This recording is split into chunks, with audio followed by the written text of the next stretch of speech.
দিল্লীত কলপাত কিনিবলৈ লৈ গম পালোঁ 5 খিলাত 62 টকা, গতিকে 2 খিলাকে কিনিলোঁ।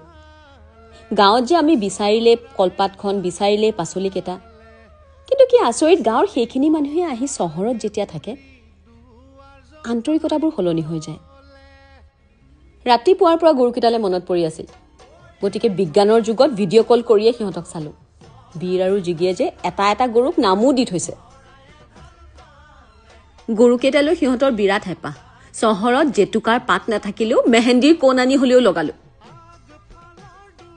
উৎসৱৰ এই ৰঙীন বতৰবোৰতহে গম পোৱা যায় চহৰবোৰ যে কিমান নিৰস। বীৰৰ প্ৰেক্টিচলৈ যাবলৈ হৈছিল, গতিকে উবেৰ এখনকে বুক কৰিলোঁ। আজি বিহু বুলি চাদৰ মেখেলাকে পিন্ধি ওলাইছোঁ। তাৰ খেলপথাৰৰ সন্মুখতে গৰু এটা আছিল।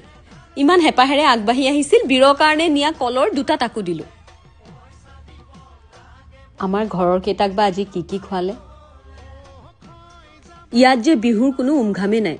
আজি অনুভৱ কৰিছোঁ যে কামৰ তাৰণাত ঘৰলৈ যাব নোৱাৰাসকলৰ অন্তৰখন চাগে কিমান হাহাকাৰ কৰে। ময়ো সেয়েহে এওঁলোকৰ লগতে বিহু পাতোঁ বুলি পিঠা অলপ বান্ধি আনিছিলোঁ। তেওঁলোকে যে খাই ইমান ভাল পাইছে। বীৰে মনটো দুখ কৰি থকা দেখি তেওঁলোকে বুজালে, বোলে এনেকুৱা বিহু বহুত আহিব, ভালকৈ খেলত মন দিয়া। কিন্তু আমাৰ অসমীয়া মনবোৰেনো ক'ত মানে। ঘৰলৈ আহি বছৰৰ প্ৰথমটো বিচনীৰ বা ল'লোঁ।